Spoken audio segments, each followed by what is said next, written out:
a study in self-respect, family betrayal, and the cost of standing your ground.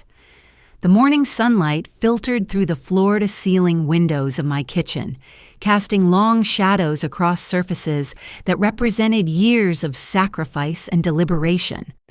I stood at my marble breakfast bar at 27 years old, holding a cup of coffee brewed in an espresso machine that had cost $3,000, and allowed myself a rare moment of uncomplicated pride.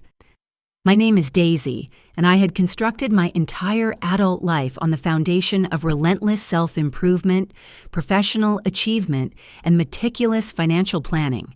The apartment that surrounded me, this sanctuary in Austin with its carefully curated furniture, premium appliances, and thoughtfully designed spaces, represented the tangible manifestation of everything I had built independently, without family assistance, without inherited advantages, without anyone's permission or approval. Every dollar spent on this apartment had been earned through my own effort. Every appliance had been researched exhaustively, compared meticulously, and purchased only after I had confirmed it aligned with both my practical needs and my long-term vision for the space I inhabited. The espresso machine alone had consumed months of my careful consideration. I had read dozens of professional reviews, compared specifications across competing brands, waited for seasonal sales, and ultimately justified the expenditure based on the reality that I used it every single day. The cost per use, calculated over several years, made it a rational investment rather than an extravagance. This was how I approached every major purchase, with the same methodical analysis I brought to my work in the biotechnology industry, where I served as a research coordinator at a prestigious firm. My career had been my primary focus for the past 5 years. I had invested in my education, earning my graduate degree through a combination of scholarships and student loans that I had systematically paid down ahead of schedule. I had positioned myself strategically within my organization, volunteering for challenging projects, developing expertise in clinical trial protocols, and building a reputation as someone who delivered consistently excellent work. My colleagues respected my competence. My supervisors trusted me with increasingly complex responsibilities. Within the hierarchical structure of my workplace, I had earned genuine authority and influence based entirely on the quality of my professional contributions. The contrast between how I was perceived at work and how I was treated at home had never been more apparent than on the Tuesday morning when my father arrived unannounced at my apartment. He had let himself in using the spare key I had provided years earlier, during a period when I still believed that family relationships operated on principles of trust and mutual respect. He moved through my apartment with the casual entitlement of someone who viewed the space as partially belonging to him, as though his genetic contribution to my existence granted him proprietary rights to my personal sanctuary. He settled onto my marble breakfast bar, the same spot where I had stood that morning feeling proud, and proceeded to sip coffee from the espresso machine he was about to dismiss as unnecessary. His eyes conducted a thorough inventory of my kitchen, a systematic visual assessment that concluded with his pronouncement that expensive appliances were wasteful for someone in my situation. The phrase he used was deliberately calculated to diminish, "You don't need expensive appliances since you're single."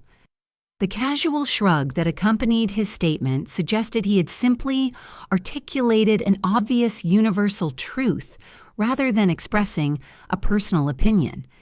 It was the kind of dismissal that had characterized our relationship throughout my entire life, a pattern of subtle invalidation that had accumulated into something far more corrosive than any single harsh word could achieve. I felt the familiar tension rise in my chest, the sensation of my own feelings becoming simultaneously too large and too insignificant. I forced my facial expression into an approximation of a smile that I knew didn't reach my eyes, and I felt my fingers tighten around the ceramic coffee cup I was holding. The pressure I applied was unconscious, a physical manifestation of the emotional pressure I was experiencing internally. He continued speaking as though my nonverbal response had invited him to elaborate, rather than suggesting that I might disagree with his assessment. He explained that appliances were wasteful for a single woman, but that, when I eventually married, such purchases might make more sense. He gestured around my kitchen with a vague circular motion, as though the entire space represented an exercise in excessive self-indulgence rather than a carefully considered personal investment. "I bought them because I wanted them, Dad," I said, and I could hear the edge beginning to creep into my voice despite my efforts to maintain composure. "I work hard. I deserve nice things." I had made this statement before, at various points throughout my life, and it had never quite penetrated the particular stubbornness with which my father held his convictions about how people like me should behave. He seemed oblivious to the tension in my voice, proceeding instead to elaborate on what he apparently considered the more compelling matter, my brother's upcoming wedding. "I'm just saying," he continued, with that particular inflection that transforms the phrase into something closer to, "and let me explain why your perspective is not only wrong, but also foolish. Your brother is getting married next month. He and Vanessa are moving into their new house. They actually need quality appliances for entertaining, for building a family. You're just one person." There it was. The comparison that had served as the central organizing principle of our family dynamic throughout my entire existence. Patrick, my older brother by 4 years, had achieved the status of what my parents considered a successful adult trajectory: engagement, marriage, property acquisition. The fact that he had drifted through 3 different careers without establishing himself in any of them, the fact that he had been rescued repeatedly by our parents' financial intervention, the fact that his primary accomplishments consisted of existing and accepting help, none of this seemed to diminish their celebration of his life choices. Meanwhile, I had pursued an entirely different path. I had put myself through university, accumulating the scholarships that had minimized my student debt and working part-time jobs that had supplemented my education. I had selected a graduate program based on genuine intellectual interest and career potential, rather than on the basis of family recommendation. I had landed a position at a major biotechnology firm that placed me in a professional environment where my competence was recognized and valued.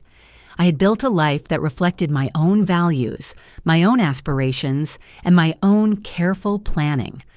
None of this achievement seemed to matter within the context of my family's value system. Where I saw independence and accomplishment, they perceived coldness and self-centeredness. Where I saw reasonable boundaries, they identified ingratitude. My father's reference to my singleness was particularly revealing. He had articulated something that lived beneath the surface of many comments I received from my family, the assumption that my marital status diminished my legitimacy as an adult deserving of respect and consideration. The fact that I was building a life alone, that I was making autonomous decisions about my own space and my own finances, that I was not deferring to a partner's preferences or organizing my existence around someone else's needs. This was apparently a temporary condition that should inform how others treated me, a deficit that should be acknowledged and corrected through their intervention. "Patrick is an adult," I said, attempting to redirect the conversation toward some foundation of logical consistency. "He can buy his own appliances." I knew immediately that this was a futile approach. Logic had never been the language through which my family conducted their interpersonal negotiations.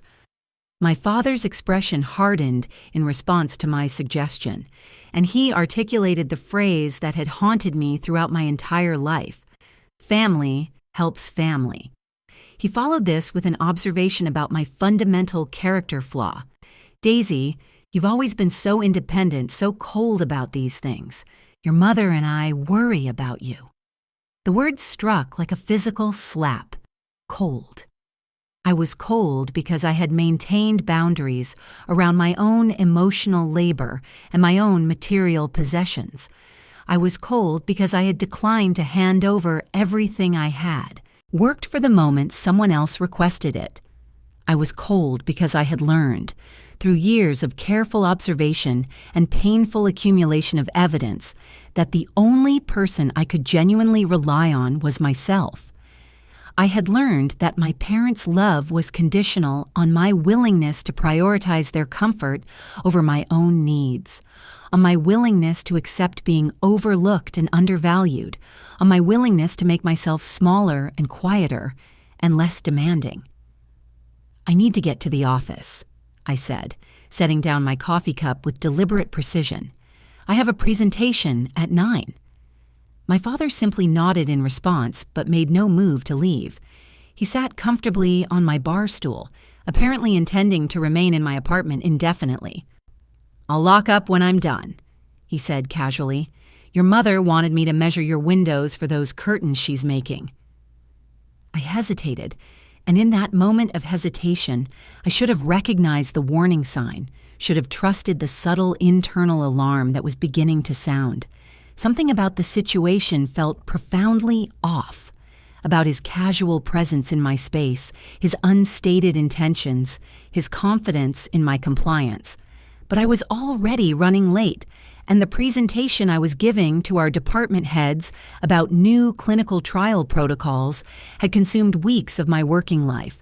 I had invested significant intellectual and emotional energy into the development of this presentation, and I could not afford to be distracted by whatever my father was planning, could not allow the growing uneasiness I felt to prevent me from fulfilling my professional obligations. "Fine," I said, grabbing my work bag from the counter. "Just make sure everything is locked when you leave."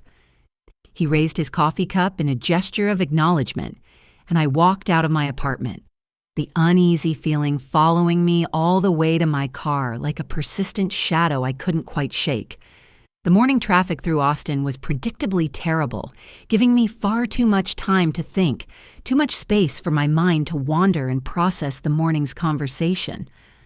My father's words circled in my consciousness, mixing with older memories that I had accumulated over decades of family relationships. I remembered my university graduation ceremony, an event that had represented years of effort and sacrifice. My parents had attended, but they had left my ceremony early before the conclusion of my section of the graduation procession in order to attend my brother's amateur basketball game. I could still see the moment when I had looked into the stands and realized they were no longer there, could still feel the particular hollowness that had replaced the pride I had been experiencing just moments before. I remembered the Christmas when I had paid off my student loans ahead of schedule, a significant financial accomplishment that had required years of disciplined saving and careful budgeting. I had announced this achievement proudly, expecting recognition of the personal sacrifice and dedication it represented.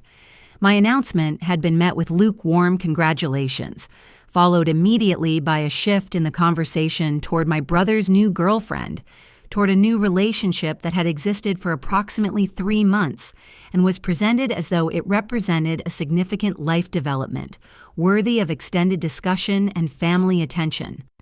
I remembered countless other moments throughout my life where I had achieved something I considered significant: academic honors, professional milestones, personal goals I had set and accomplished, only to be met with responses that ranged from distracted acknowledgement to active dismissal. The implied message was always consistent. My achievements were interesting only insofar as they reflected credit on the family, only insofar as they validated my parents' parenting decisions, only insofar as they could be incorporated into conversations with their friends. When my accomplishments could not be easily categorized within their social aspirations, when they represented values that deviated from their expectations, when they prioritized my own satisfaction over some other family member's need, they were simply not valued. The other consistent theme in my family interactions was the question of when I would settle down, when I would find a partner, when I would cease being single and therefore cease being somehow incomplete or temporary in my adult status. Every significant achievement in my professional or personal life had been met with this implicit or explicit question: but when will you find someone?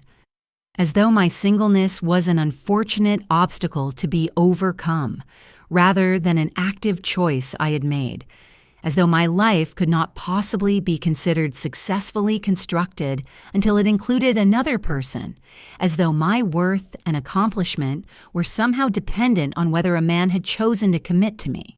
I had learned to stop expecting recognition from my family. I had learned to celebrate my victories in private, to find satisfaction in my own assessment of my worth rather than seeking external validation. I had learned to construct meaning from my professional achievements and my personal relationships with people who actually valued me. But it still hurt. That was the aspect of being the overlooked child that nobody bothered to mention in all the self-help literature I had occasionally read. You could understand the dynamics intellectually, could even forgive them rationally, could acknowledge that your parents were probably doing their best, given their own limitations and psychological constraints. But the hurt never quite went away. It simply changed shape, transformed into something harder and more crystalline, something that informed all your interactions with them from that point forward.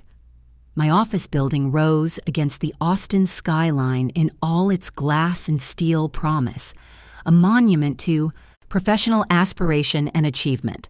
I had fought for my position within this organization, had proven my value through sheer competence, through long hours invested in learning the systems and protocols, through consistently delivering work that exceeded expectations. I had positioned myself so thoroughly that I had become genuinely indispensable to several key projects. My colleagues respected me not because I was friendly or sociable. I was competent, but I maintained professional boundaries that some interpreted as aloofness, but because I was reliable and I delivered.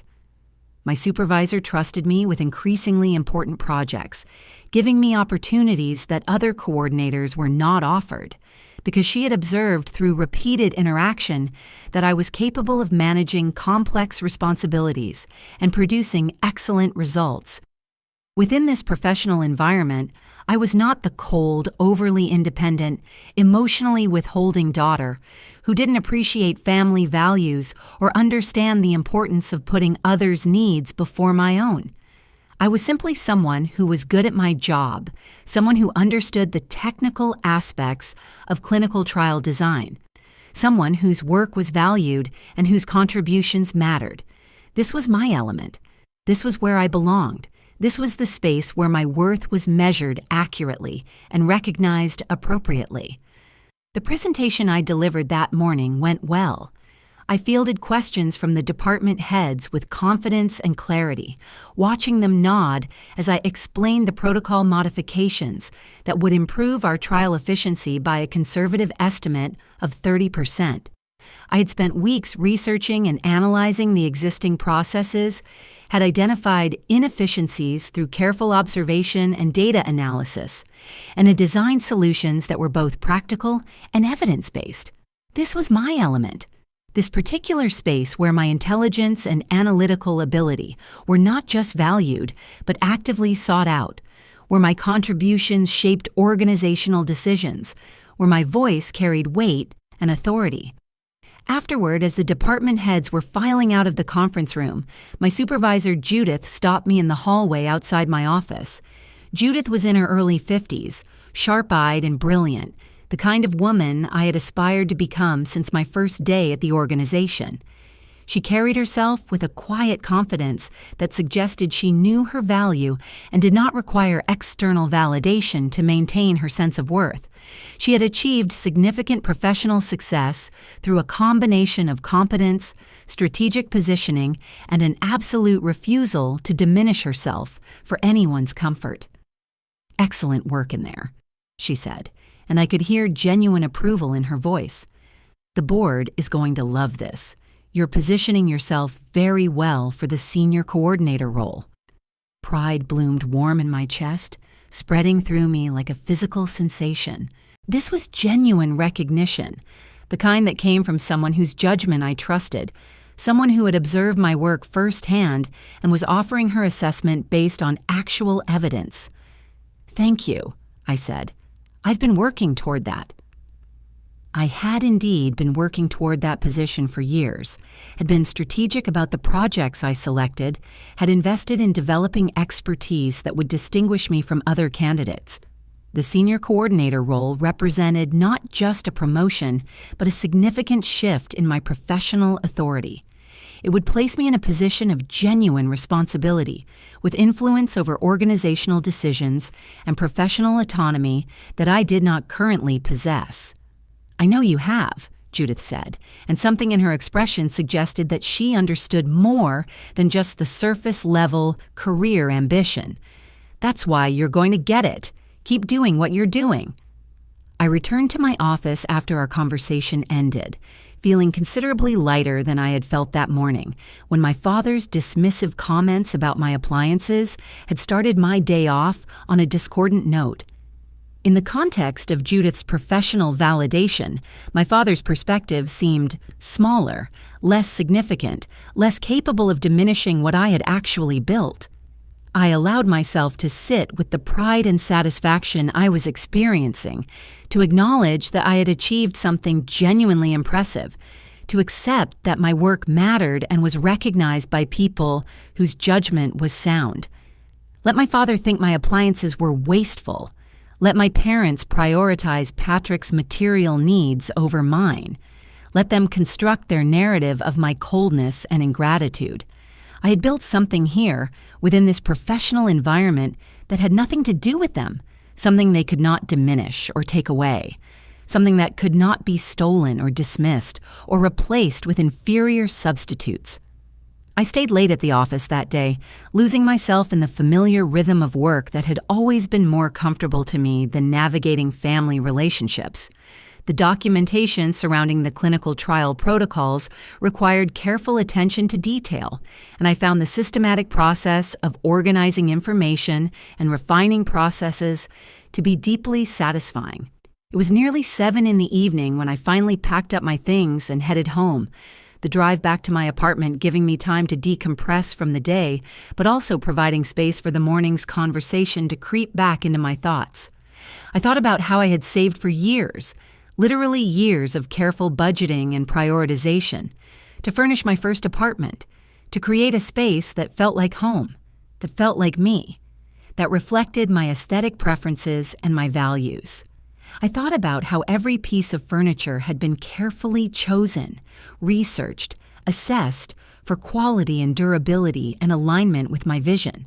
I thought about the contrast between my systematic approach to building my life and my brother's approach of simply accepting whatever assistance was offered, of drifting through professional opportunities without genuine commitment, of relying on my parents' financial intervention to smooth over the consequences of his own poor decisions.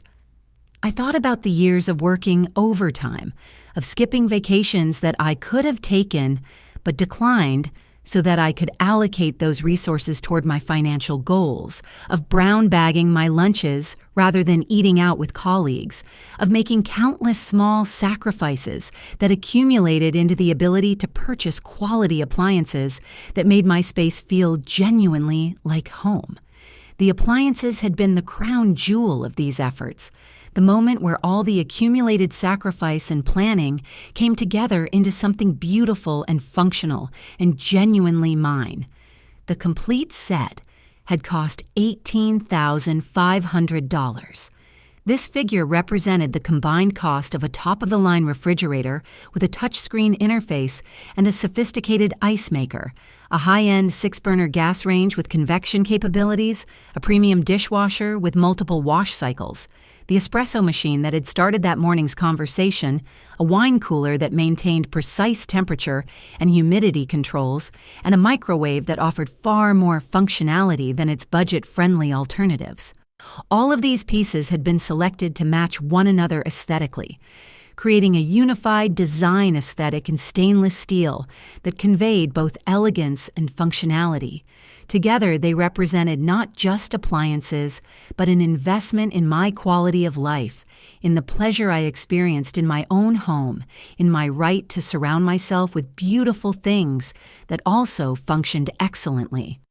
I had researched each piece for months, reading professional reviews from sources that understood the technical specifications and design considerations, comparing warranties and after-sales service, waiting for the precise moment when various sales coincided to maximize my purchasing power.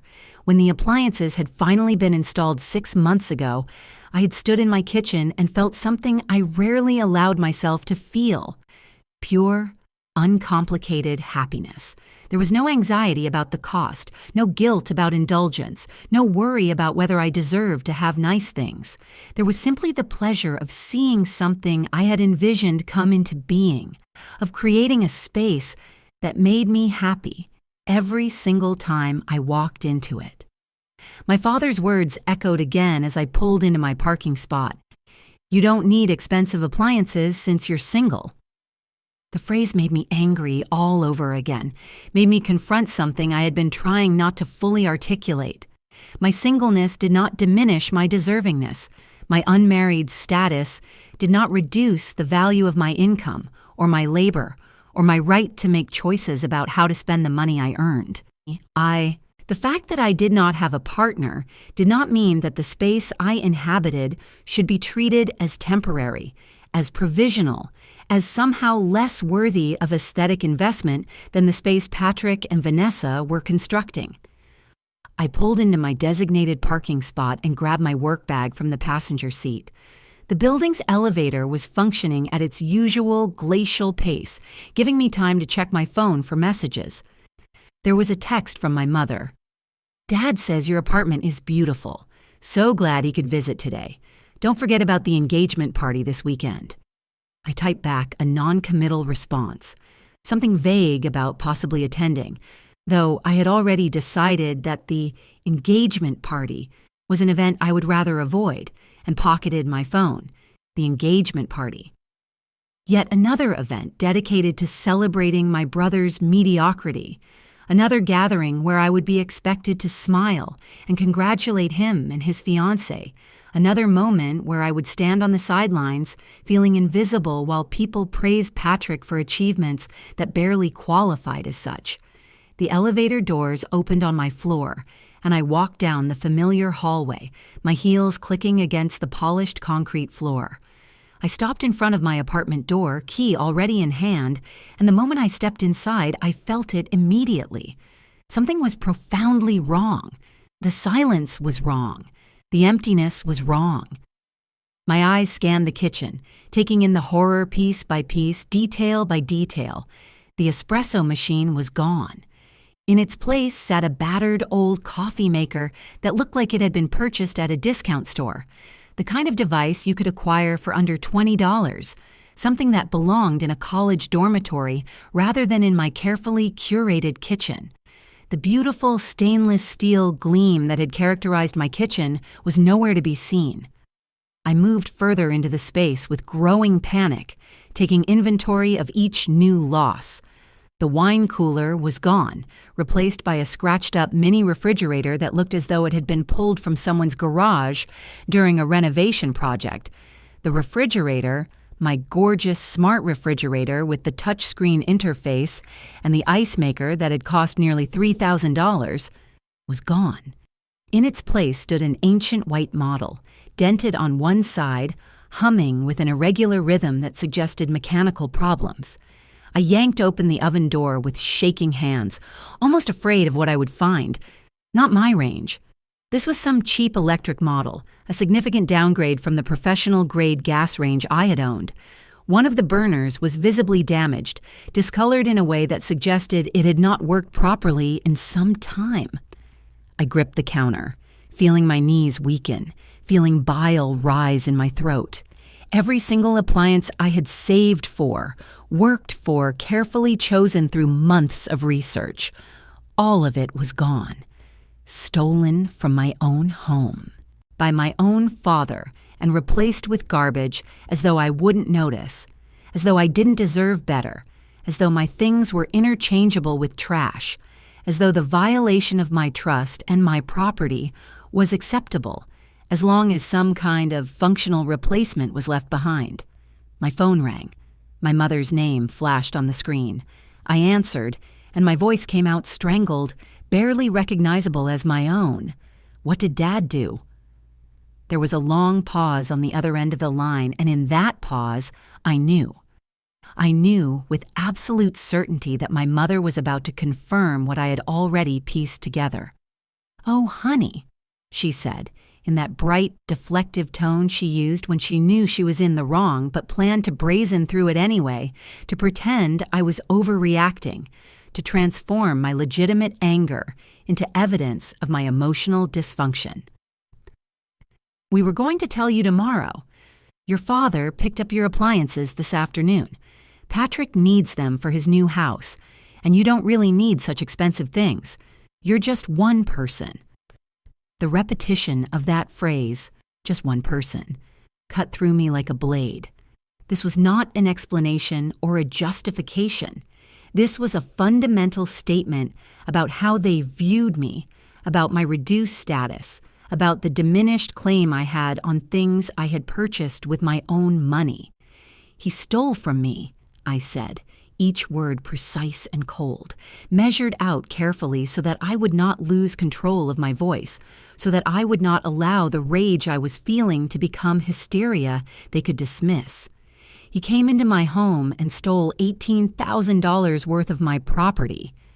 "Don't be dramatic," my mother said, and her tone sharpened, shifted into the voice she used when she was becoming defensive, when she realized she might actually have to defend an indefensible position.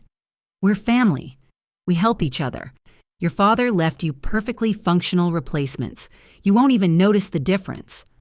I looked at the ancient refrigerator, at the damaged stove, at the discount coffee maker that probably didn't even function properly, and I felt something crystallize inside me, some essential transformation that had been building for years, finally reaching a breaking point. "You had no right," I said. "Patrick is starting a family," my mother continued as though I hadn't spoken, as though my objection to being stolen from was irrelevant compared to my brother's need for quality appliances. "He needs quality appliances for entertaining. You can manage just fine with what you have. When you get married, we'll help you upgrade. But right now, this is what makes sense." The condescension in her voice, the absolute certainty that she knew what was best for me, the assumption that my needs were temporarily suspended until I achieved the relationship status they deemed appropriate, filled me with a cold fury that I had never quite felt before. "I'm calling the police," I said. My mother laughed, actually laughed. The sound was so unexpected, so inappropriate to the situation that it momentarily stunned me into silence. "And tell them what?" she said, her tone dripping with contempt. "That your father borrowed some appliances? Don't be ridiculous, Daisy. You always overreact to everything. This is exactly why you're still single. You can't see beyond yourself." She had gone for the ultimate weapon, had implied that my refusal to accept theft was somehow connected to my relationship status, had suggested that my inability to be stolen from without consequence was a character flaw that explained why no man had chosen to commit to me. The cruelty was so precise, so calculated to hit the exact tender spots of my insecurity that it achieved an almost perfect wound. I hung up the phone. My hands were shaking so badly that I nearly dropped the device onto my hardwood floor. I stood in my violated kitchen, trying to process what had happened, trying to integrate the reality that my family did not simply prioritize my brother over me. They had actually stolen from me, had violated my trust, had treated my property as though it belonged to them, and were now attempting to gaslight me into believing that my anger was evidence of my psychological dysfunction. This was not a misunderstanding. This was not a family disagreement about boundaries or communication styles. This was theft, pure and simple, dressed up in the language of family obligation, wrapped in justifications about helping Patrick, presented as though I had somehow consented to this violation and was now being ungrateful for the privilege of being stolen from. The front door opened behind me without warning, causing me to spin around. For a moment, I thought my father had returned, perhaps to defend his actions or explain himself, perhaps to attempt some kind of reconciliation.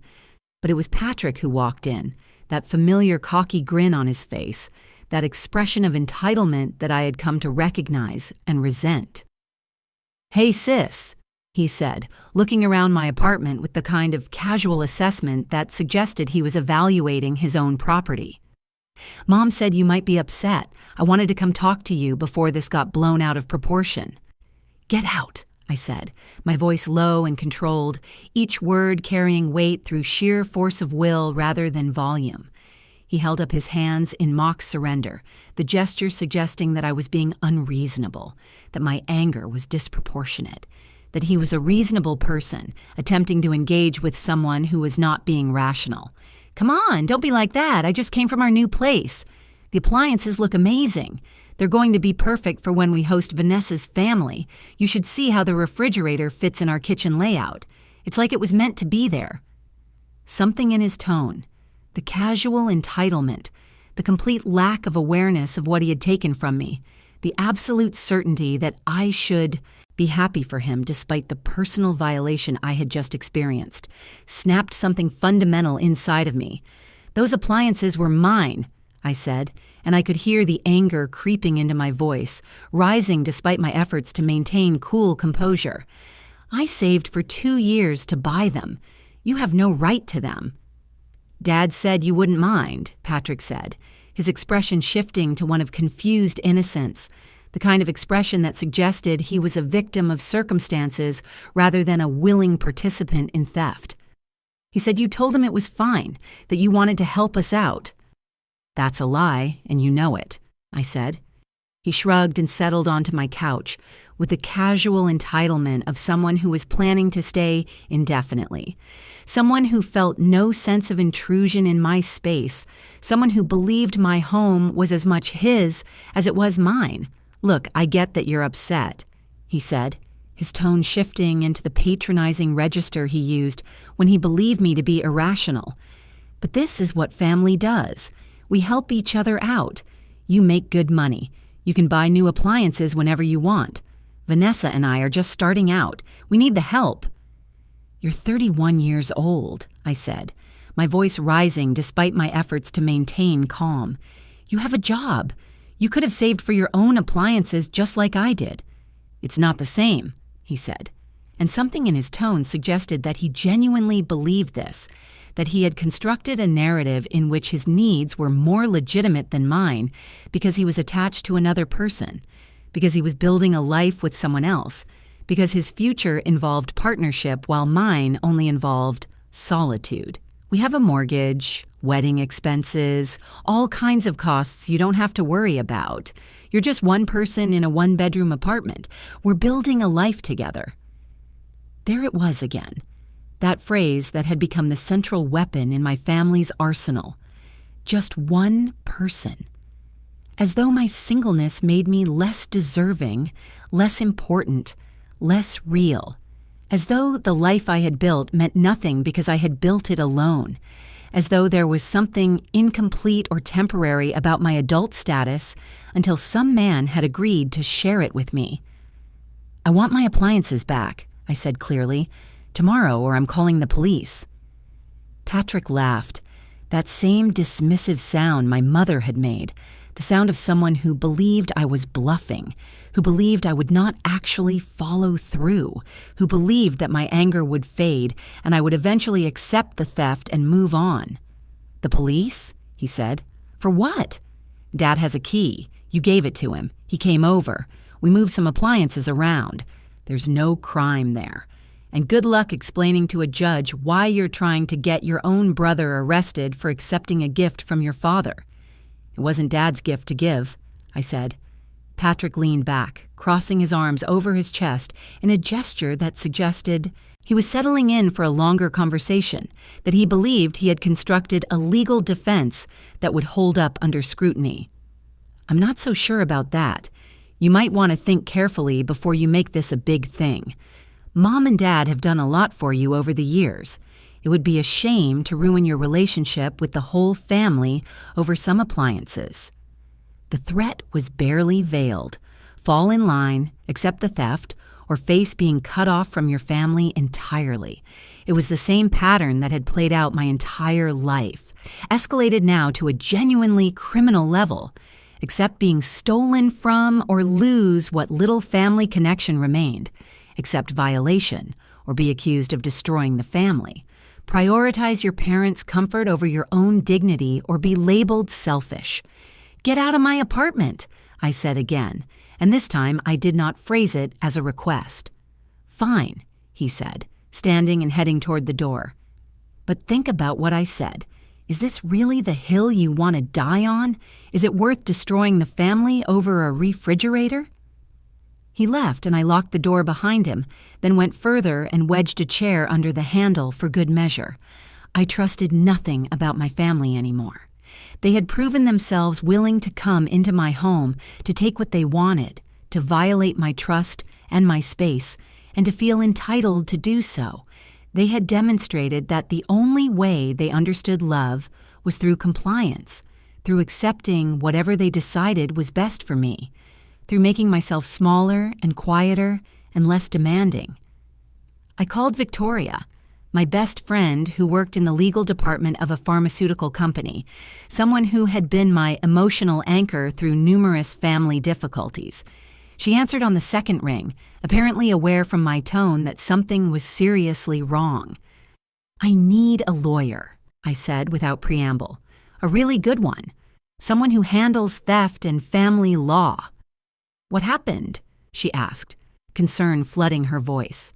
I told her everything, from my father's morning visit to Patrick's threats, from the replaced appliances to my mother's laughter, from the implications that I was being ungrateful and unreasonable to the suggestion that I should simply accept the theft and move on.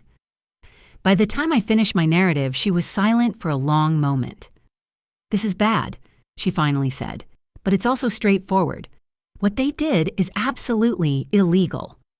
The fact that your father had a key doesn't give him the right to take your property, and the replacement with cheaper items doesn't mitigate the theft. If anything, it shows intent. Patrick said I couldn't prove anything, I said. Patrick is an idiot, Victoria responded bluntly. Do you have receipts for the appliances? All of them, I confirmed. Digital and paper. Photos of the original appliances in my apartment, too. I thought about the housewarming party I had thrown 6 months ago, how I had been so proud to show off my kitchen. Dozens of photos, actually. I posted some on social media. Perfect, Victoria said. And witnesses who can testify that your father took them without permission. I don't know if anyone saw him take them personally, I said, but the building has security cameras in the hallways and the elevator. Even better, Victoria said. I'm texting you the name of my friend Gregory. He's a litigator.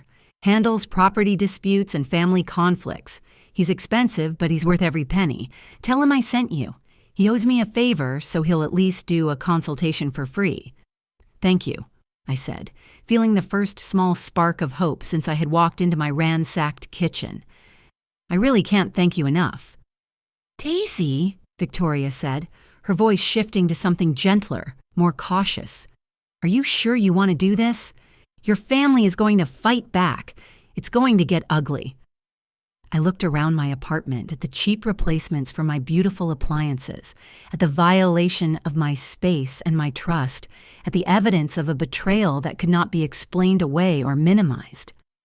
I'm sure, I said. I'm done letting them treat me like this. Then let's make them pay, Victoria said. I hung up and immediately emailed Gregory, laying out the situation in clear, unemotional terms, presenting the facts without allowing emotion to obscure the legal issues at stake. Then I went through my apartment systematically, photographing every cheap replacement, documenting every scratch and dent, creating a visual record of the damage and the diminished quality of what had been left behind. I pulled up my social media and downloaded every photo I had ever posted of my kitchen, creating a digital archive of what my appliances had looked like before they were stolen. I gathered receipts, warranty information, installation records, every piece of documentation that could prove what I had owned, what I had paid for it, and that it was now gone. If my family wanted to treat this like a war, then we would have a war. But it would be a war fought on my terms, with lawyers and evidence and the full weight of the law behind me. They had made a terrible mistake. They had underestimated me, something they had done repeatedly throughout my entire life. But this time, the cost of that underestimation would be real. This time, there would be consequences. The next morning, I woke at 5 o'clock despite having barely slept more than a few scattered hours. Every time I had closed my eyes, I saw my father's casual shrug, heard my mother's dismissive laugh, replayed Patrick's threats and false concern. The anger had settled into something colder overnight, something more focused and dangerous, the kind of rage that does not burn itself out, but instead crystallizes into determination. I made coffee in the terrible discount machine that had replaced my espresso maker. It tasted like burned water, like the product of cheap materials and poor engineering, which somehow made everything about the situation worse. I sat at my breakfast bar, the same spot my father had occupied the previous morning when he had begun this entire violation with his judgment about my appliances, and waited for my phone to ring. Gregory called at 7:30 a.m., his voice crisp and professional, all business. "I've reviewed the information you sent," he said. "This is absolutely actionable. Can you come to my office at 10 Estoboao? I'll need to discuss strategy with you in person." "I'll be there," I said. When I confronted my parents at their house an hour later, I had decided that they deserved to know that I was not going to accept their theft quietly, that I was not going to fade into compliance, that I was actually going to fight back.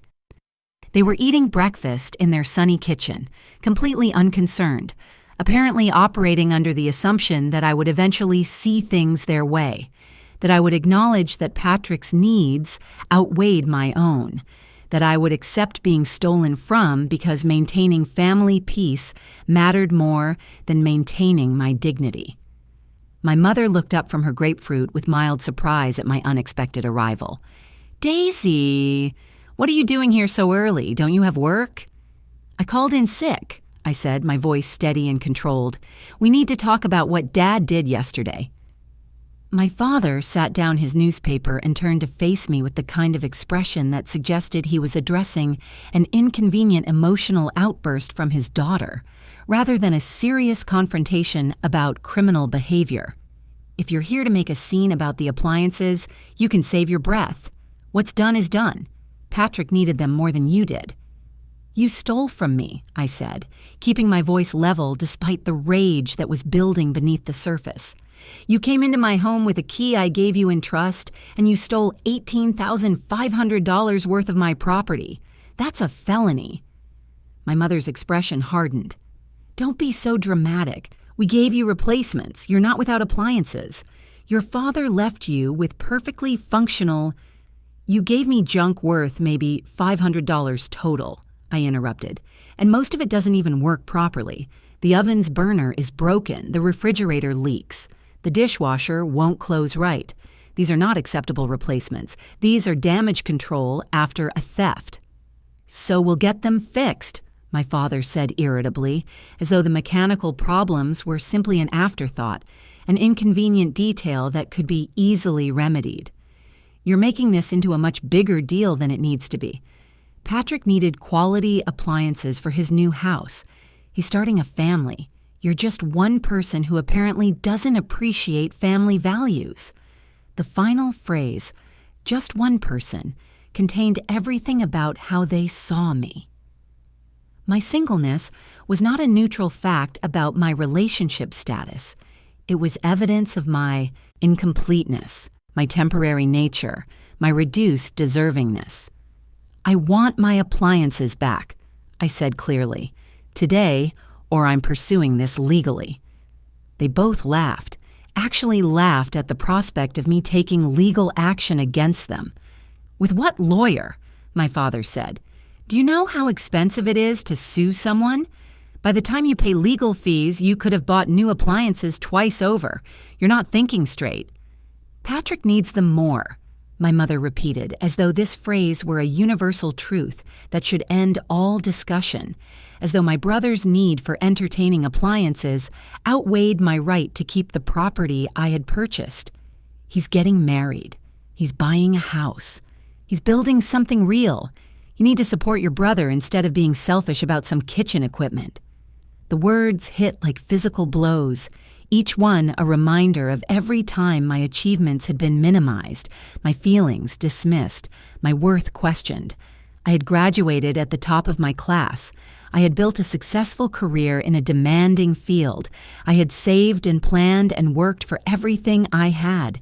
And in my family's value system, none of it mattered. None of it ever would matter. "This conversation is over," I said. "You'll be hearing from my lawyer."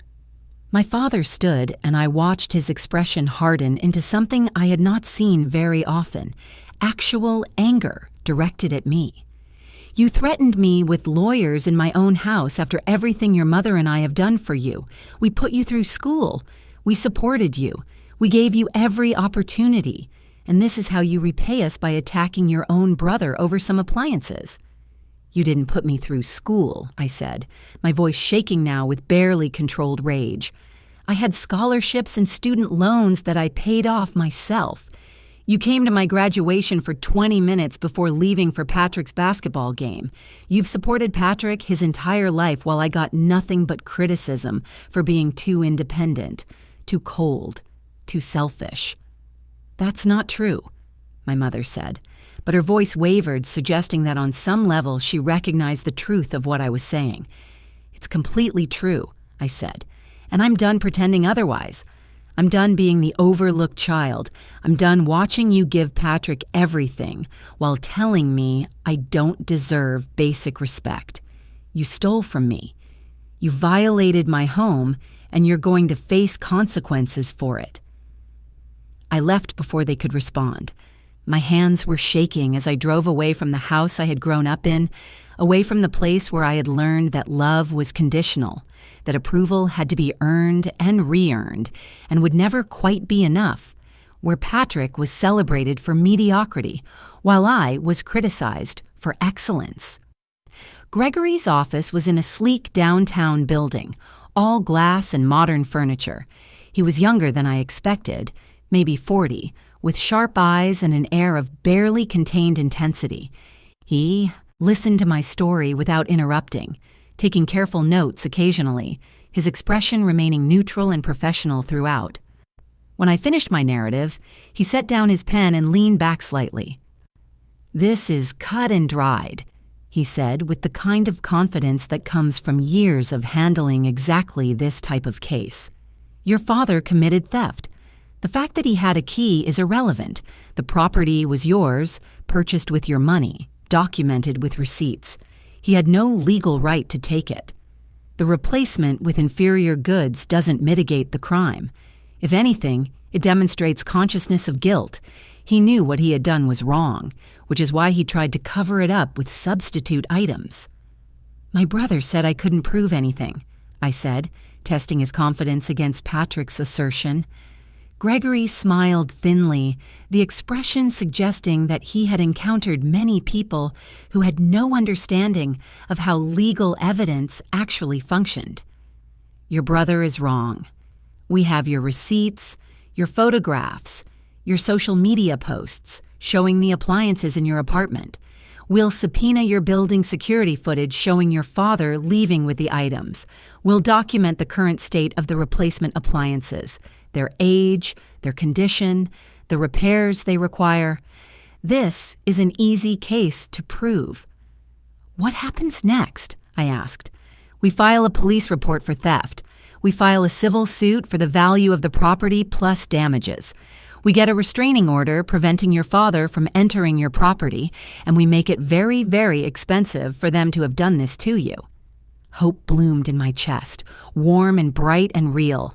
For the first time since I had discovered the appliances were gone, I felt like I was not facing this alone, like I had actual power to address what had been done to me.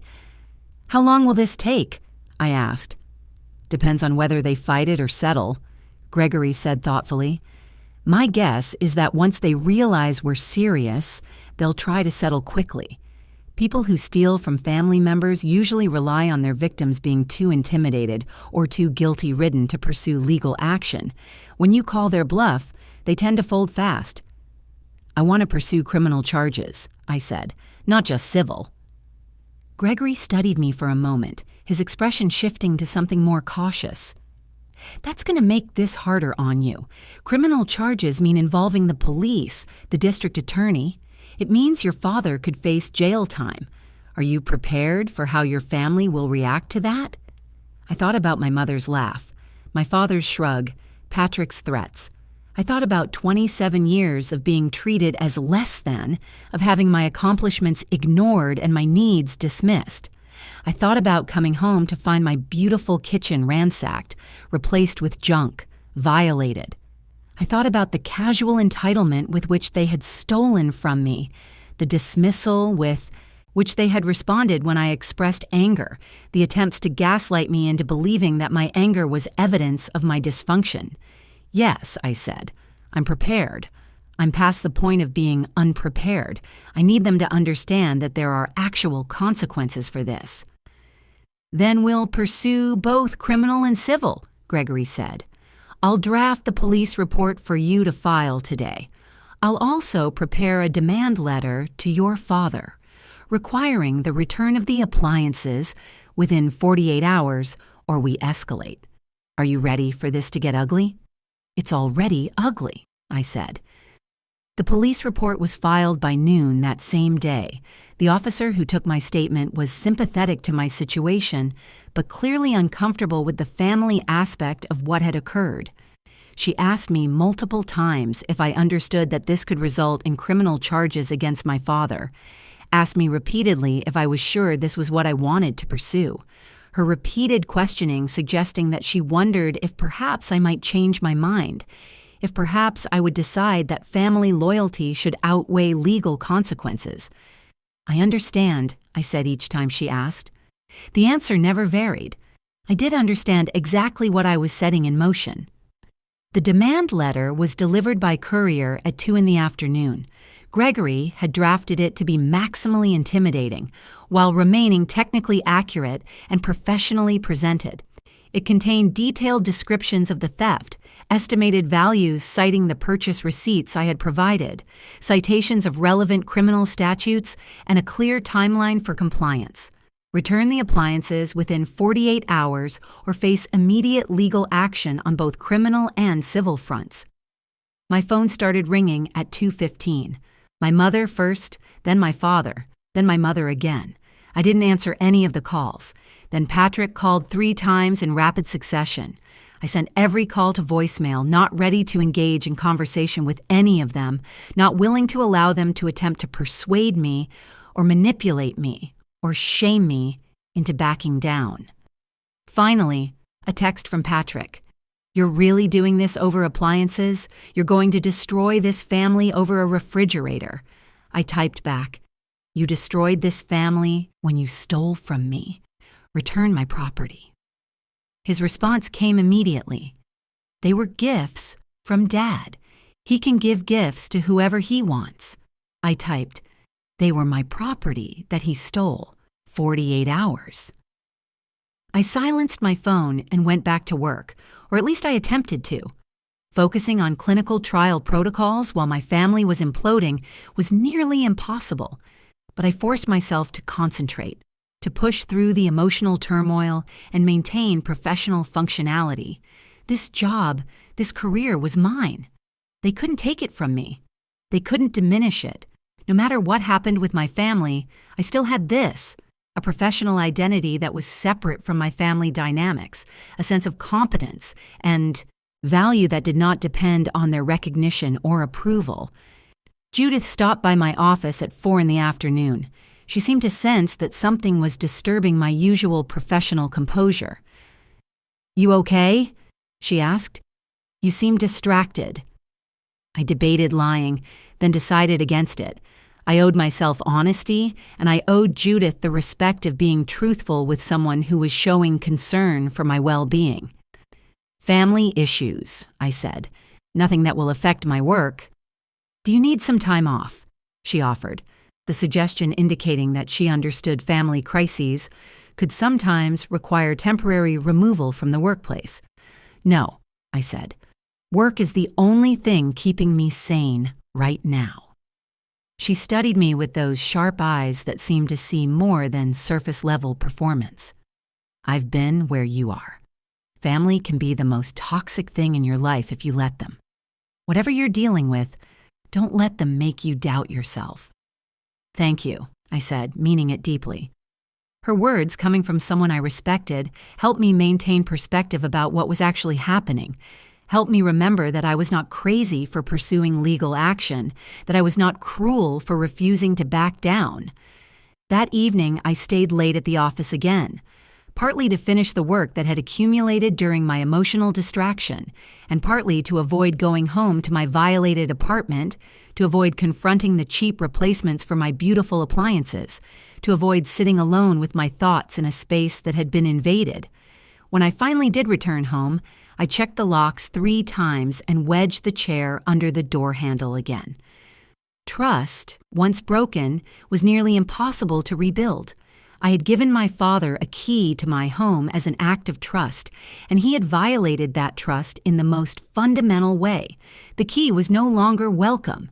The access he had enjoyed was now revoked. My phone had 17 voicemails. I sat on my couch and listened to them in chronological order, each one more revealing than the last. The early messages from my mother were dismissive. "Daisy, this is ridiculous. Call me immediately. We need to talk about this lawyer nonsense." My father followed. "You're making a terrible mistake. Family doesn't sue family. Call this off before you do permanent damage." Then Patrick, attempting a more conciliatory tone, "Sis, come on, let's talk about this like adults. There's no need to involve lawyers." But as I progressed through the voicemails, the tone shifted and the messages grew increasingly vicious. My mother's 6th voicemail. "How dare you file a police report against your own father? What is wrong with you? Are you trying to send him to jail over appliances?" My father's 8th voicemail, his voice tight with barely controlled rage. "You're dead to me if you don't drop this immediately. I will not have my own daughter treating me like a criminal." Patrick's 11th voicemail, his characteristic cockiness returning. Now that he believed the upper hand had shifted. "You know what? Fine. Keep the cheap appliances. See if I care. But don't come crying to me when you're old and alone and wondering why your family wants nothing to do with you." The later voicemails were my mother crying, begging me to reconsider, insisting that I was tearing the family apart, that this would kill my father, that I was being selfish and cruel and heartless. The accusations accumulated: selfish, heartless, cold, ungrateful. The same words I had heard throughout my entire life, now weaponized to make me back down, to make me accept being stolen from, to make me grateful for the violation of my home and trust. I deleted all of the voicemails without responding. Engaging with them would only provide my family with an opening to argue their case, to attempt to persuade me that I was wrong, to deploy guilt and shame as tools to manipulate my behavior. The next day at work, I received an email from an address I didn't recognize. The subject line read, "From Vanessa." I opened it with some trepidation, uncertain what my brother's fiancé might have to say about the situation. The email was surprisingly generous. "Dear Daisy, I hope you'll forgive me for reaching out like this. Patrick doesn't know I'm writing to you. I wanted to say that I understand why you're upset about the appliances. If someone took my things without asking, I would be upset too. But I also wanted you to know that we didn't know they were taken without your permission. Your father told us you had agreed to gift them to us as a wedding present. We never would have accepted them if we had known the truth. Patrick is angry right now and your parents are scared. But I think if everyone could just talk calmly, we could resolve this. I've seen your apartment on social media. It's beautiful. You clearly worked hard for everything you have. I just hope we can find a way to fix this without destroying the family. Please call me if you want to talk. Best, Vanessa." I read the email 3 times, searching for manipulation or hidden agenda, searching for something that would indicate this was an attempt to get me to back down. But it seemed genuine. Vanessa genuinely hadn't known that my father had stolen from me. The question was whether Patrick had known or if he had believed the same lie. I forwarded the email to Gregory with a note. Fiancé claims they were told the appliances were my gift to them. Thoughts? His response came within minutes. Doesn't matter. Your father had no authority to gift your property regardless of what he told them. But this gives us leverage. If they truly believe they were gifts, they'll have no reason to fight returning them.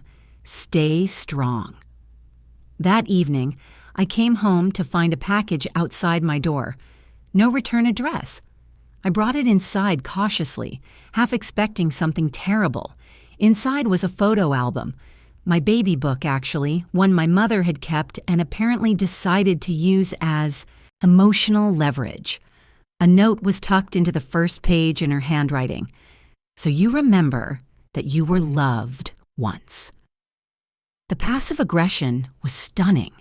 The note implied that I was the one who had forgotten about love, as though I was the one who had violated trust, as though I was the one who had stolen and lied and laughed about it.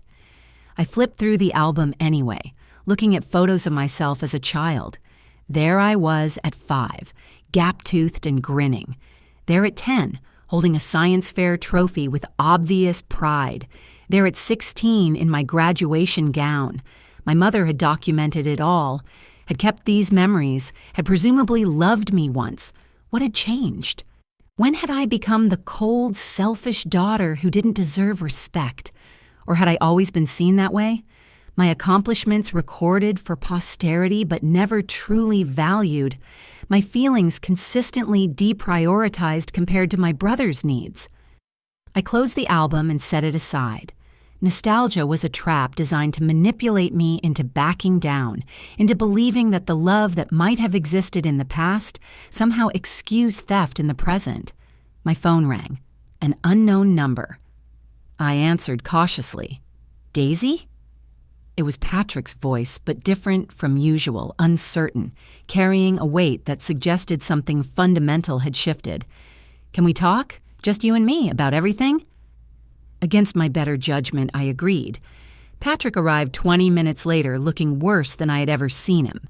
His usual cocky confidence was gone, replaced by something that looked almost like shame, or perhaps the weight of genuine remorse.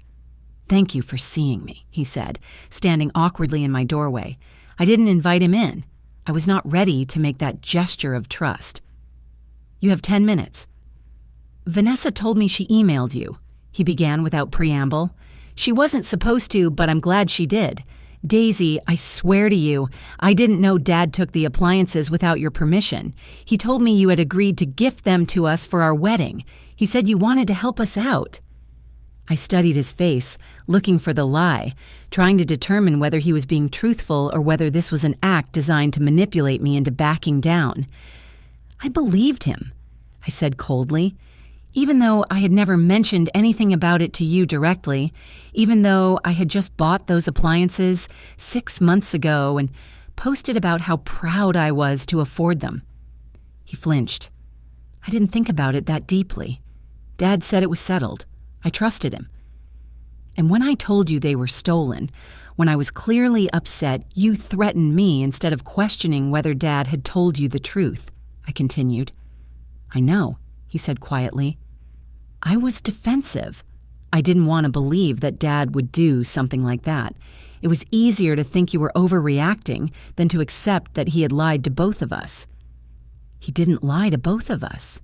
He used you. He took my property and gave it to you so he could claim it was a gift. You were his shield. Patrick's face crumpled. I know that now. Vanessa made me see it. She said no parent who actually respects their child would put them in that position. She said Dad made me complicit in stealing from you. He looked down at his hands. The appliances are still in boxes in our garage. We never installed them. Vanessa wouldn't let me. She said something felt wrong about the whole thing. I thought she was being paranoid, but she was right. Hope flickered in my chest, small but real. Patrick still had the appliances uninstalled. This meant I could recover what had been taken. "What changed?" I asked. "Yesterday you were threatening me. Today you're offering to return them." Patrick looked down at his feet, seeming to struggle with the answer. "Yesterday I listened to my lawyer friend, Kevin. He said you'd never be able to prove anything, that family disputes don't hold up in court, that you were just being dramatic. But then Vanessa made me actually read your demand letter. She made me look at the criminal statutes you cited, and she said if I didn't make this right, she was calling off the wedding." "She what?" I couldn't keep the shock from my voice. "She said she wouldn't marry someone who would steal from his own sister and then threaten her for trying to get her property back. She said she had seen who I really was and how I treated you, and she didn't like it. She said I could either fix this or lose her." I had never met Vanessa more than a handful of times, but in that moment, I loved her fiercely. Loved her for seeing what was right and pursuing it. Loved her for refusing to enable my brother's worst impulses. "She's right," I said. "You should fix this." "I want to," Patrick said, and his voice broke slightly. "But Daisy, there's something else you need to know. Something I overheard that made me realize how bad this really is." My stomach tightened. "What?" "I went to Mom and Dad's house this morning to confront them about lying to me. They didn't know I was there. I let myself in with my key, and I heard them on the phone in the kitchen. They were talking to Kevin, the lawyer friend I mentioned. They were laughing." His expression hardened as he relayed what he had overheard. Dad said, "I can't believe she actually fell for it." And Mom said something about how I was always too trusting, too naive. Then they talked about how even if you sued, it would take years and cost more than the appliances were worth. They were treating the whole thing like a joke, like stealing from you was funny. Then I overheard them laughing on speakerphone about how I fell for it. Something inside me crystallized into something diamond hard and unbreakable. The betrayal I had already felt transformed into absolute certainty that I was doing the right thing. "They set this whole thing up," I said slowly, pieces clicking into place. "The morning visit to measure windows, staying in my apartment all day. It was planned." "I think so," Patrick confirmed. "And I think they counted on you backing down because you always back down, because you're the responsible one. The one who doesn't make waves, the one who values family peace over your own feelings." He was right. That was exactly what they had counted on. My entire life I had swallowed my hurt, accepted being overlooked, made myself small to avoid conflict. They had stolen from me, assuming I would do the same thing again, assuming I would prioritize family peace over my own dignity. "I'm not backing down," I said. "Even if you return the appliances, I'm pursuing the criminal charges against Dad. He needs to face consequences." Patrick went pale. "Daisy, if you do that, he could go to jail." "He committed a crime," I said flatly, "a premeditated crime. He planned this, executed it, lied about it, and laughed about it afterward. Why shouldn't he face the consequences?" "Because he's our father," Patrick said desperately. "Because once you do this, there's no going back. The family will never forgive you." "The family?" I repeated. "You mean Mom and Dad? The people who stole from me and laughed about it? I don't need their forgiveness, Patrick. I need my dignity back." He was quiet for a long moment, and I could see the struggle playing out across his face. The conflict between what he was being taught by his parents and what he was beginning to understand was right. "I understand," he finally said. "I don't agree, but I understand. Vanessa and I will bring your appliances back tomorrow morning," he continued, "all of them in their original condition. We'll help you install them if you want, but I need you to know. I'm also willing to give you a written statement, notarized, confirming that Dad told us the appliances were a gift from you and that we had no knowledge they were taken without your permission. I want it notarized." "Done," Patrick said. Anything else? Yes, I said. I want you to think about why you were so quick to believe I was in the wrong. Why your first instinct was to threaten me instead of questioning Dad's story. I want you to think about how you've treated me our entire lives, and whether you actually want to be better or if you're just scared of losing Vanessa. He flinched like I had hit him. That's fair. After he left, I called Gregory and updated him on the situation. He was pleased about the appliances being returned, but cautious about the rest. The criminal charges are still viable, he said. The fact that they're returning the property doesn't erase the crime, but it will be harder to prosecute if you have your items back. He paused. But Daisy, prepare yourself. This is about to get much worse before it gets better. Patrick and Vanessa arrived at 7 in the morning the next day with a moving truck. I watched from my window as they unloaded box after box, each one containing a piece of my stolen property. Vanessa looked exhausted, dark circles under her eyes, suggesting she had not slept well. Patrick looked worse, haggard, guilty, bearing the weight of confronting his own complicity in what had been done to me. I let them in when they knocked. Vanessa spoke first, her voice gentle and sincere. I'm so sorry this happened to you. If I had known, I would have made Patrick return them immediately. I believe you, I said. And I did. They spent 4 hours reinstalling every appliance exactly where it had been. The espresso machine back on the counter, the wine cooler in its designated spot, the refrigerator humming quietly in the corner, the range with its pristine burners, the dishwasher that closed smoothly and properly. I watched them work, feeling something untie in my chest, feeling the violation begin to be undone piece by piece. When they finished, Patrick handed me an envelope. The notarized statement you wanted. We both signed it. I opened it and read carefully. It was exactly what I had asked for. A clear statement that they had been told the appliances were my gift, that they had no knowledge of the theft, that they were returning the property in its original condition, verified by a notary public. Thank you, I said. Vanessa touched my arm gently. I hope someday we can have a real relationship, sister to sister. I'd like that. I'd like that too, I said, surprising myself by meaning it. I meant it because she had chosen to do the right thing, because she had refused to enable my brother's worst impulses, because she had the clarity to see what was right, even when it was complicated by family ties. After they left, I made coffee in my espresso machine, real coffee, perfect and rich, and exactly the way I liked it. I stood in my restored kitchen and felt something like peace settle over me. Real peace. Not the absence of conflict, but the presence of rightness. The knowledge that I had done what I needed to do, that my space was being restored, that the violation was being undone. Then my phone rang. My mother. I answered, steadying myself for what I knew was coming.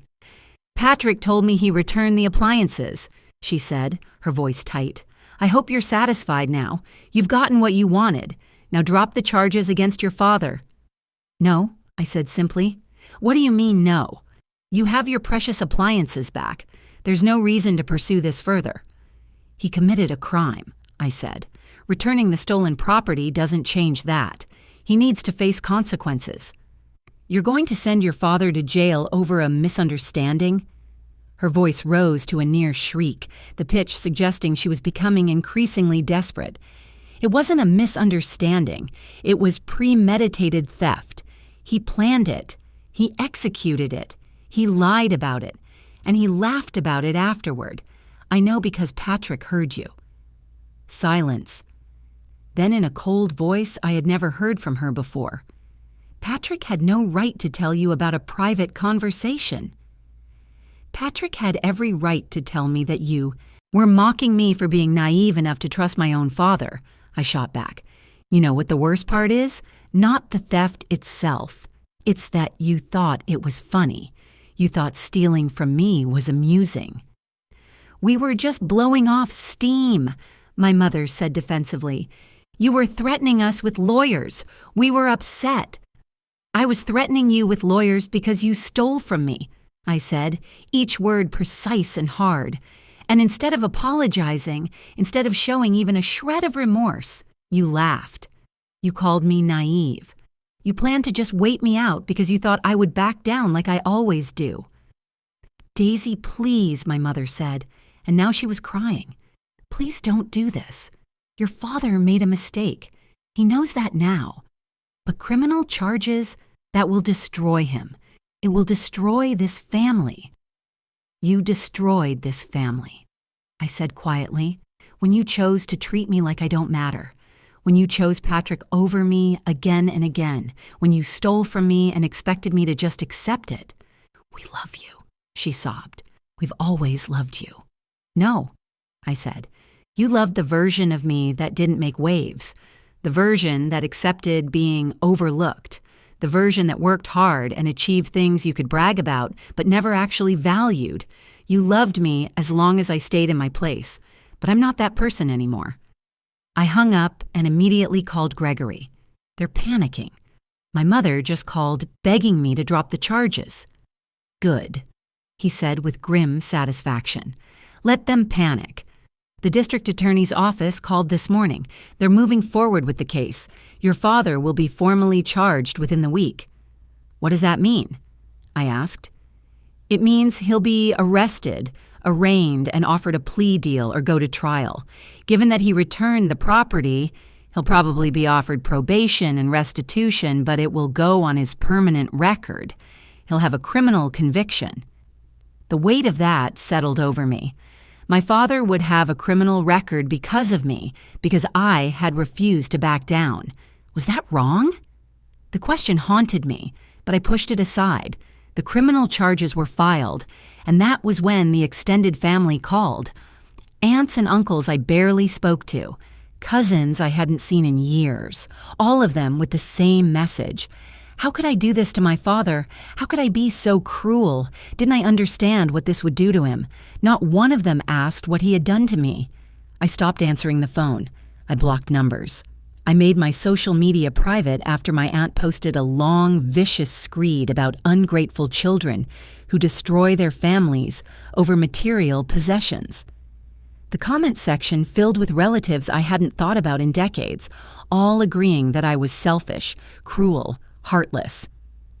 Victoria came over that night with wine and takeout. How are you holding up? She asked. I'm being disowned by people I barely knew existed, I said, scrolling through the block numbers on my phone. Apparently, I'm the worst daughter in history. You're the daughter who refused to be stolen from, Victoria corrected sharply. That's different. Is it though? I asked, genuine uncertainty creeping in. Everyone seems to think I've gone too far, that I should have just accepted the apology and moved on. What apology? Victoria asked sharply. Have your parents actually apologized? I thought about it. My mother had cried and begged, but she had never said the words, I'm sorry. My father had sent increasingly angry messages about how I was destroying the family, but none of them had included an apology. Patrick had apologized, but only after Vanessa forced him to see the truth. No, I said slowly, they haven't. Then what exactly are you supposed to accept? They stole from you, mocked you for trusting them, and are now playing the victim because you dared to hold them accountable. That's not something you forgive and move on from. That's something that requires actual remorse and change. She was right. I knew she was right. But the weight of family disapproval was heavier than I had anticipated. I had expected my parents to fight back. I hadn't expected the entire extended family to rally around them, to treat me like the villain in this story. What if I'm wrong? I asked quietly. What if I am being cruel? Victoria sat down her wine and took my hands. Listen to me. You are not wrong. You are not cruel. You are holding someone accountable for a crime they committed against you. The fact that they're your father doesn't change the fundamental reality that what he did was wrong. And the fact that your family is attacking you instead of supporting you tells you everything you need to know about their values. I squeezed her hands, grateful for her presence, grateful for someone who saw things clearly and wasn't afraid to speak the truth. "Thank you," I said. "Always." "Now eat some Chinese food and tell me about work," she said. "I want to hear about literally anything other than your terrible family." Work had become my refuge. The clinical trial was progressing well, and Judith had formally recommended me for the senior coordinator position. In my professional life, I was valued, respected, trusted with increasing responsibility. It was such a stark contrast to my family dynamics that sometimes I felt like I was living two completely different lives, one where I mattered and one where I didn't. The arraignment happened on a Monday morning. Gregory had suggested I attend, so I sat in the back of the courtroom and watched my father stand before a judge. He looked smaller than I remembered, older, diminished somehow by the reality of legal proceedings. His lawyer argued for dismissal based on the return of the property, but the prosecutor pushed back hard.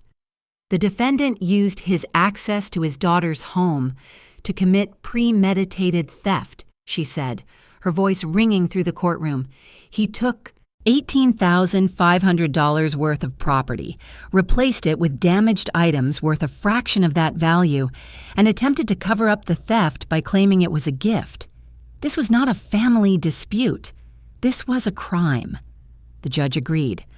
My father was formally charged with felony theft. Bail was set at $10,000. He would face trial unless he accepted a plea deal. I watched him sign the paperwork, watched my mother cry in the front row, watched him avoid looking in my direction, even though he must have known I was there. Their confidence cracked the moment legal notices started arriving, and suddenly, the bold entitlement they had relied on began to crumble. When my father's lawyer tried to argue that this was a family matter that should be settled privately, the judge shut him down immediately. The victim has the right to pursue criminal charges regardless of her relationship to the defendant. The court will not dismiss valid charges simply because they make the defendant's family uncomfortable.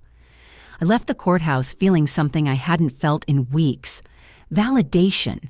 A neutral third party, someone with no stake in my family dynamics, had looked at the situation and agreed that what happened to me was wrong, that I wasn't overreacting, that I deserved justice. My phone buzzed, a text from Patrick. I was there. I saw, "I'm sorry, Daisy, for everything." I typed back, "Thank you." Another text from Vanessa. "We're here if you need us. You're not alone." I wasn't alone. I had Victoria. I had Gregory. I had my career. I had my restored apartment with my beautiful appliances. I had people who valued me, who supported me, who didn't demand I make myself smaller to accommodate their comfort. And I had something else: self-respect, the knowledge that I was worth fighting for, worth standing up for, worth protecting. The plea deal came 2 weeks later. My father would plead guilty to misdemeanor theft, serve 1 year of probation, pay full restitution of $18,500 plus my legal fees, and complete 100 hours of community service. It would go on his permanent record. He would have a criminal conviction. Gregory called to tell me. He took it. He'll be formally sentenced next month, but it's done. You won. I won. The words should have felt triumphant, but mostly I just felt tired. The sentencing hearing was brief. My father stood before the judge, his lawyer beside him, and accepted his punishment. The judge was not gentle. "Mr. James, you violated your daughter's trust in the worst possible way," she said, her voice stern.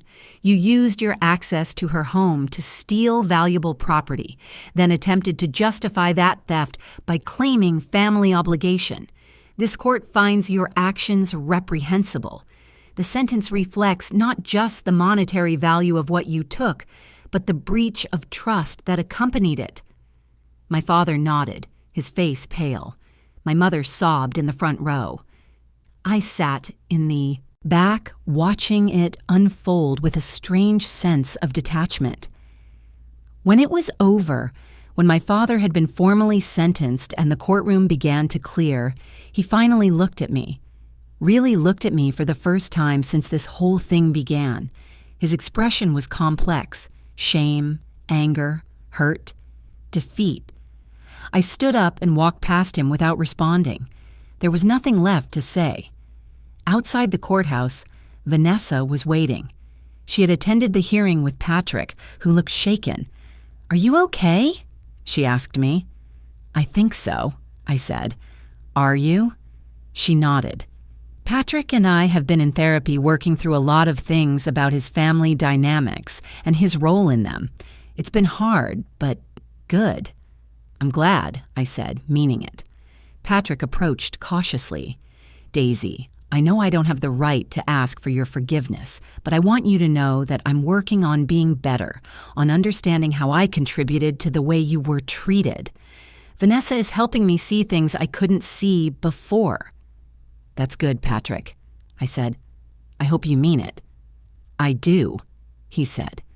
And I could see in his expression that he was genuinely trying, that he was doing the work of understanding his own complicity, that he was attempting to become someone better than the person he had been.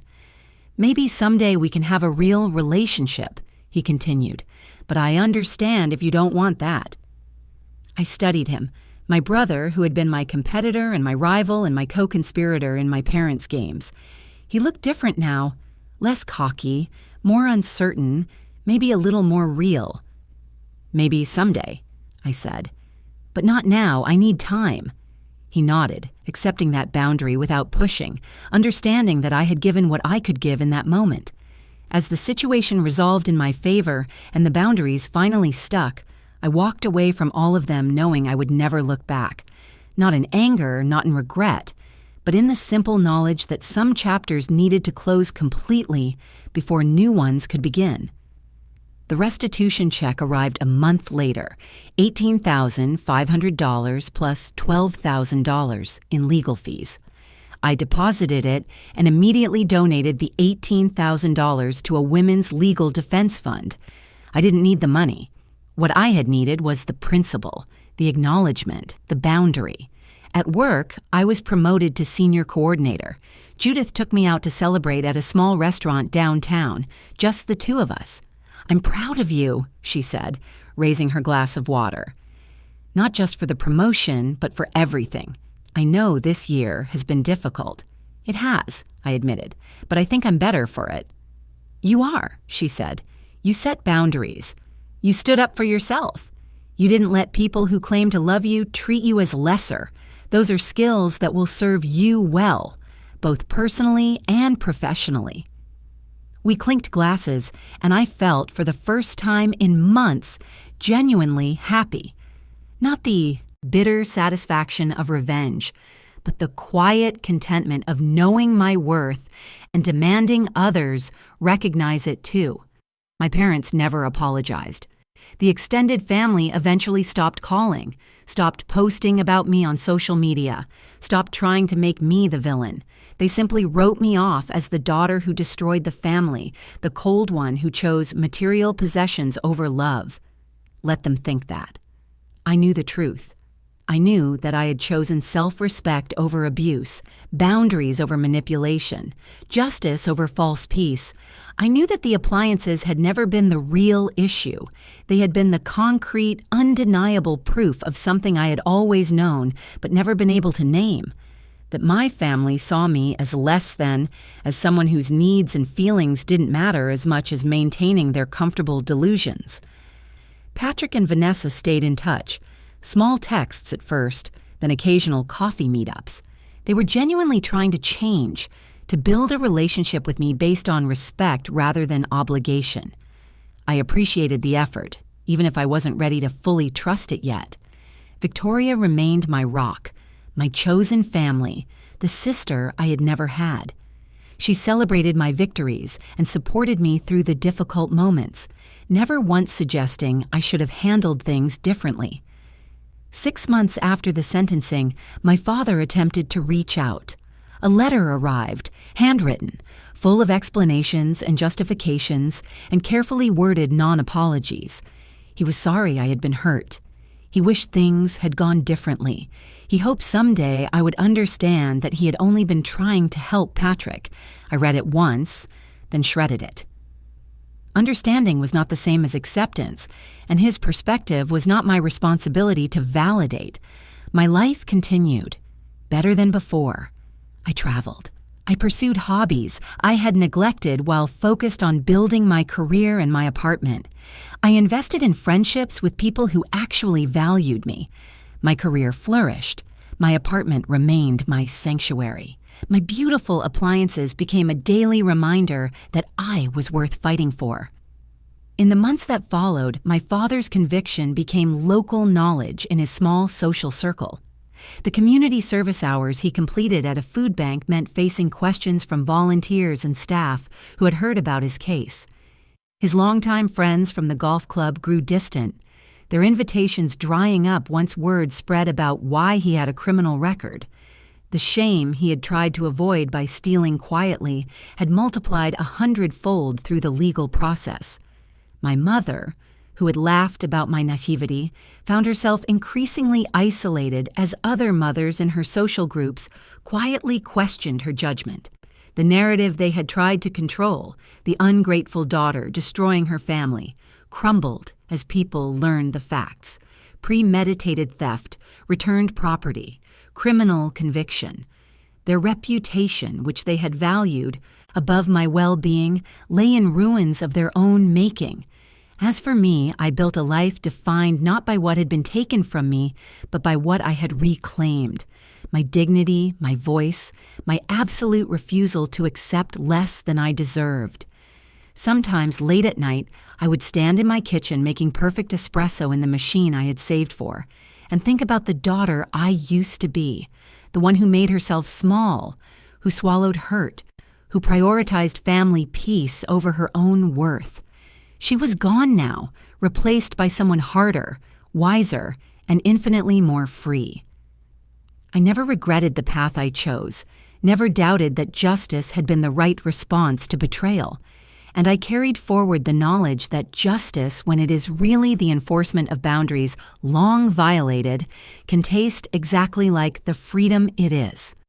The story I have shared with you is not ultimately about appliances, though the appliances served as the perfect symbol for a larger truth about family dynamics, entitlement, and the cost of setting boundaries. It is a story about learning your own worth and refusing to compromise it for the sake of maintaining relationships with people who have fundamentally undervalued you. It is a story about the difference between forgiveness and accepting victimization, between maintaining family connections and protecting your own well-being. The journey from the woman standing in her kitchen feeling pride in her accomplishments to the woman standing in that same kitchen feeling violated by theft was not just a story of criminal action, though that is certainly part of it. It was a story of finally reaching the breaking point, of saying no to the accumulated dismissals and diminishments that had characterized my relationship with my family throughout my entire life. Many people who face similar situations never reach that breaking point. They continue to swallow their hurt, continue to make themselves small, continue to accept being treated as less than in order to maintain family peace. This is understandable. The pressure to maintain family relationships is immense. The cultural messaging that you should prioritize family loyalty regardless of how you are treated is powerful. And the fear of being cut off or ostracized is real and legitimate. But the price of that choice is enormous. It is the price of your own dignity, of your own self-respect, of the knowledge that you matter and that your needs and feelings are legitimate and worthy of consideration. It is the price of teaching people who claim to love you that they can treat you with disrespect and you will accept it, that they can violate your trust and you will continue to trust them, that they can steal from you and you will eventually forgive them without requiring any genuine change or remorse. I chose a different path. I chose to fight back. I chose to pursue legal action despite the personal costs, despite the family consequences, despite the social isolation that resulted. And that choice, while difficult, was absolutely the right one. Not because I needed revenge. I didn't. Not because I wanted to hurt my father, I didn't want that either, but because I needed to establish irrevocably that there were real consequences for treating me poorly, that I was not an acceptable target for manipulation and theft, that my boundaries were not something people could cross without facing consequences. The resolution I achieved was not perfect. My father still has not genuinely apologized. My mother still does not understand what she did wrong. The extended family still views me as the villain in this story. But that is their limitation, not mine. I have learned that I cannot control how other people choose to see me or treat me. I can only control whether I accept that treatment and whether I establish boundaries about what I will tolerate going forward. My advice to anyone reading this who is in a similar situation is to take your own worth seriously. Do not minimize the harm that has been done to you just because it came from family. Do not accept the narrative that you should swallow hurt for the sake of maintaining relationships with people who have shown they do not actually value you. Do not believe the suggestion that setting boundaries is selfish or cruel. It is actually the most healthy and reasonable thing you can do. Get support. Find people who value you, who see your worth clearly, who will stand beside you when you make difficult decisions. Build professional relationships where your competence is recognized and appreciated. Invest in friendships with people who treat you with respect. These connections will sustain you when your family relationships are difficult or non-existent. Document everything. Keep receipts. Take photographs. Create records of what has been done to you. These documents can be invaluable if you need to pursue legal action, but they also serve another purpose. They give you concrete evidence that what you experienced actually happened, that you are not crazy for being upset, that the violation was real and significant. Be prepared for the consequences of standing up for yourself. Your family may respond with anger, with guilt-tripping, with attempts to isolate you from other family members. People in your social circle may judge you for pursuing legal action against a family member. Some people will view you as selfish or cruel for refusing to accept victimization quietly. This is the cost of choosing dignity over false peace. It is worth paying. Finally, trust that the right choice, even when it is the difficult choice, will eventually become clear to you. There will be moments when you question whether you made the right decision, when the weight of family disapproval becomes heavy, when the isolation feels profound. In those moments, remember that you are fighting for something fundamental: your right to be treated with respect, your right to not be stolen from, your right to boundaries and dignity, and self-respect. That is a fight worth having. That is a fight worth winning. And it is a fight that changes you, transforms you from someone who accepts victimization into someone who refuses it, from someone who prioritizes others' comfort into someone who prioritizes her own well-being. That transformation is the real victory in this story. The appliances were just the symbol. My freedom was the prize. The story I have shared with you is not ultimately about appliances, though the appliances served as the perfect symbol for a larger truth about family dynamics, entitlement, and the cost of setting boundaries. It is a story about learning your own worth and refusing to compromise it for the sake of maintaining relationships with people who have fundamentally undervalued you.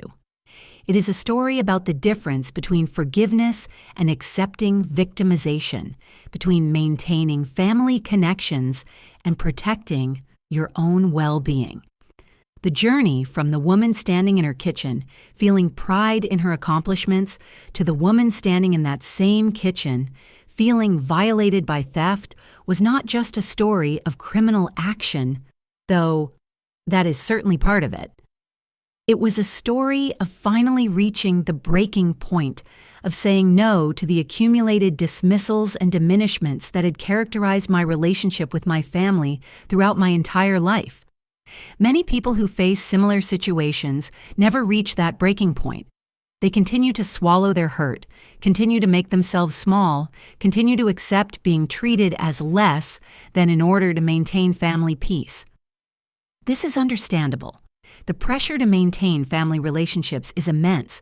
The cultural messaging that you should prioritize family loyalty regardless of how you are treated is powerful, and the fear of being cut off or ostracized is real and legitimate. But the price of that choice is enormous. It is the price of your own dignity, of your own self-respect, of the knowledge that you matter and that your needs and feelings are legitimate and worthy of consideration. It is the price of teaching people who claim to love you that they can treat you with disrespect and you will accept it, that they can violate your trust and you will continue to trust them, that they can steal from you and you will eventually forgive them without requiring any genuine change or remorse. I chose a different path. I chose to fight back. I chose to pursue legal action despite the personal costs, despite the family consequences, despite the social isolation that resulted. And that choice, while difficult, was absolutely the right one. Not because I needed revenge, I didn't. Not because I wanted to hurt my father, I didn't want that either, but because I needed to establish irrevocably that there were real consequences for treating me poorly, that I was not an acceptable target for manipulation and theft, that my boundaries were not something people could cross without facing consequences. The resolution I achieved was not perfect. My father still has not genuinely apologized. My mother still does not understand what she did wrong. The extended family still views me as the villain in this story. But that is their limitation, not mine. I have learned that I cannot control how other people choose to see me or treat me. I can only control whether I accept that treatment and whether I establish boundaries about what I will tolerate going forward. My advice to anyone reading this who is in a similar situation is to take your own worth seriously. Do not minimize the harm that has been done to you just because it came from family. Do not accept the narrative that you should swallow hurt for the sake of maintaining relationships with people who have shown they do not actually value you. Do not believe the suggestion that setting boundaries is selfish or cruel. It is actually the most healthy and reasonable thing you can do. Get support. Find people who value you, who see your worth clearly, who will stand beside you when you make difficult decisions. Build professional relationships where your competence is recognized and appreciated. Invest in friendships with people who treat you with respect. These connections will sustain you when your family relationships are difficult or non-existent. Document everything. Keep receipts. Take photographs. Create records of what has been done to you. These documents can be invaluable if you need to pursue legal action, but they also serve another purpose.